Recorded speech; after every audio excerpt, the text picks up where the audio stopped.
સુરતમાં ફરી એકવાર બોમ્બની ધમકીએ સુરક્ષા એજન્સીઓને દોડતી કરી દીધી છે। ઉમરાના પાસપોર્ટ ઓફિસ અને નાનપુરાની પોસ્ટ ઓફિસને લઈને ઈમેલ દ્વારા બોમ્બથી ઉડાવી દેવાની ધમકી મળતા પોલીસ, બોમ્બ સ્ક્વોડ અને ડોગ સ્ક્વોડ બંને સ્થળે સઘન તપાસ હાથ ધરી છે। સુરતના ઉમરા વિસ્તારમાં આવેલા પાસપોર્ટ ઓફિસ અને નાનપુરાના પોસ્ટ ઓફિસને અજાણ્યા શખ્સે ઈમેલ મારફતે બોમ્બથી ઉડાવી દેવાની ધમકી આપી હતી। ધમકી મળતાની સાથે જ ઉચ્ચ પોલીસ અધિકારીઓનો કાફલો ઘટનાસ્થળે પહોંચ્યો હતો। બોમ્બ સ્ક્વોડ અને ડોગ સ્ક્વોડ બંને સરકારી કચેરીમાં ચપ્પે તપાસ હાથ ધરી હતી। પ્રાથમિક તપાસ દરમિયાન કોઈ શંકાસ્પદ વસ્તુ મળી આવી નથી, છતાં સમગ્ર વિસ્તારની સુરક્ષાના ઘેરામાં લઈ તપાસ કરાઈ છે।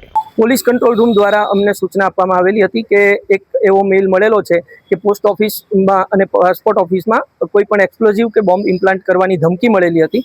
જે ધમકી મળ્યાને અનુસંધાને પોલીસે તાત્કાલિક પોસ્ટ ઓફિસ પર અને પાસપોર્ટ ઓફિસ પર જઈ પોતાની કાર્યવાહી કરેલ। BDDS ટીમ, અમારી જે બોમ્બની ટીમ છે, એને બોલાવી અને તાત્કાલિક સઘન ચેકિંગ કરાવેલું છે। તમામ જગ્યા ચેક કરવામાં આવેલી છે અને હાલ અત્યારે કોઈ પણ આવી વસ્તુ પ્રાથમિક દ્રષ્ટિએ કોઈ મળેલી નથી અને એની સમગ્ર BDDS દ્વારા ચેકિંગ કરતા આ ધમકી જે મળેલી છે એને અનુસંધાને કોઈ એવી શંકાસ્પદ વસ્તુ મળેલ નથી, જેથી હાલ સંપૂર્ણ શાંતિ છે। નોંધનીય બાબત એ છે કે માત્ર 2 દિવસ પહેલા સુરત કોર્ટને પણ આવી જ પ્રકારની બોમ્બની ધમકી મળી હતી।